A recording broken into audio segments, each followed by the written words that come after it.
सभी को मेरा नमस्कार। आपका स्वागत करते हैं योद्धा क्लासेस में। जैसा कि आप बोर्ड पे देख सकते हैं कि आज हम जीव विज्ञान की कक्षा को शुरू करने जा रहे हैं। ये क्लास जो हमारी साइंस की क्लास है, विज्ञान की क्लास है, ये सभी तरह के एग्जाम के लिए बहुत ही जरूरी है। तो आप इसे अच्छी तरह देखिए और अपने नोट्स बनाइए, चाहे वो सेंटर के एग्जाम हो या फिर स्टेट एग्जाम हो, सभी एग्जाम के लिए क्लास इंपॉर्टेंट है। तो हम शुरू करते हैं जीव विज्ञान से। जैसा कि हमें पता है कि विज्ञान की मुख्यतः तीन शाखाएं होती हैं, उसमें से ही जीव विज्ञान भी एक शाखा है, जिसे हम बायोलॉजी के नाम से भी जानते हैं। जो जीव विज्ञान या बायोलॉजी का सर्वप्रथम प्रयोग किया गया था, वो प्रयोग किया गया था, मतलब ये नाम सबसे पहले किसने बताया था? लेमार्क एवं ट्रेविरेनस ने 1801 ईस्वी में इन्होंने हमें इसके बारे में बताया था। और अगर जीव विज्ञान के जनक की बात करें तो बहुत से एग्जाम में ये प्रश्न आया हुआ है कि जीव विज्ञान के जनक कौन है। तो अरस्तु, एरिस्टोटल जीव विज्ञान के जनक माने जाते हैं। अब जीव विज्ञान में किस चीज की हम स्टडी करते हैं? तो इसमें हम स्टडी करते हैं जीवधारियों का अध्ययन। इसके बारे में हम इसमें पढ़ते हैं। और अगर हम बात करें इसकी शाखाओं की, तो इसकी आगे तीन शाखाएं हैं, जैसे जंतु विज्ञान, वनस्पति विज्ञान और सूक्ष्म जीव विज्ञान। जिसमें जंतु विज्ञान को जूलॉजी कहते हैं, वनस्पति विज्ञान को बॉटनी और सूक्ष्म जीव विज्ञान को माइक्रोबायोलॉजी के नाम से जाना जाता है। अगर इसमें भी हम जूलॉजी, जंतु विज्ञान की बात करें तो इसके जनक भी कौन माने जाते हैं? अरस्तु, एरिस्टोटल इसके जनक माने जाते हैं। इसके साथ ही एक और प्रश्न आता है, वर्गीकी के जन्मदाता किसे कहा जाता है, किसे माना जाता है? तो ये है कैरोलस लीनियस। इनको वर्गीकी के जन्मदाता माना जाता है, यानी कि फादर ऑफ टैक्सोनॉमी के नाम से जाना जाता है। तो इसके बाद हम देखेंगे जीव जगत का वर्गीकरण।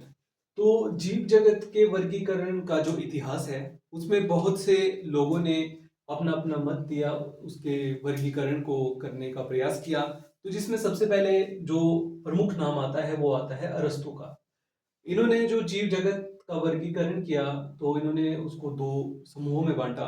एक समूह था जंतु समूह, दूसरा था वनस्पति समूह। अरस्तु के बाद आते हैं प्लिनी दी एल्डर।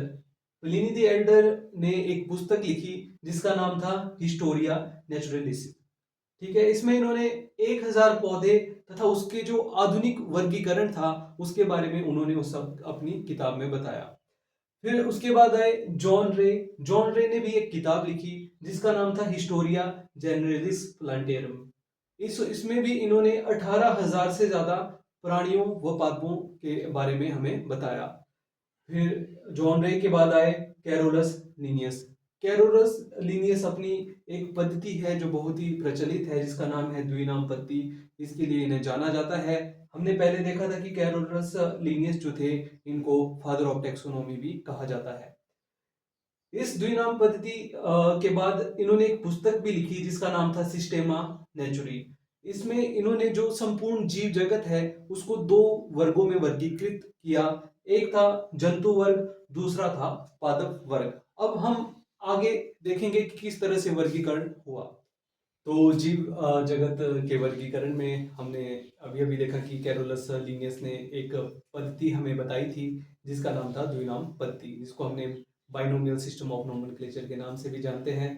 तो अब हम इसमें देखेंगे कि इसमें आगे उन्होंने क्या बताया है। तो उन्होंने बताया कि जो जीव का वैज्ञानिक नाम है उसको हम किस तरह से लिखेंगे, इस पद्धति में इसके बारे में बताया गया है।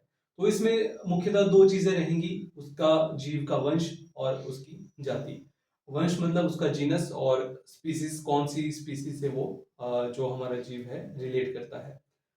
अगर हम यहाँ पे उदाहरण लें, जैसे हमने यहाँ पे कुछ साधारण नाम लिखे हैं और दूसरी तरफ हमने वैज्ञानिक नाम उन जीवों के लिखे हुए हैं। जैसे अगर हम मानव की बात करें तो मानव का जो वैज्ञानिक नाम होता है वो होता है होमो सेपियंस।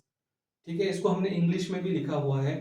इसको लिखने का एक तरीका होता है वैज्ञानिक नाम को, जैसे कि हम यहाँ पे देख सकते हैं, जो इसका फर्स्ट लेटर है वो कैपिटल में लिखा जाएगा, मतलब जो जीनस वंश का जो फर्स्ट लेटर है वो कैपिटल में लिखा जाएगा।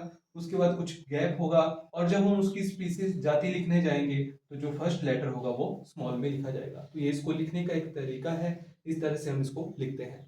अगर हम यहाँ पे बात करें बिल्ली की, तो बिल्ली का जो वैज्ञानिक नाम है वो है फेलिस डोमेस्टिका।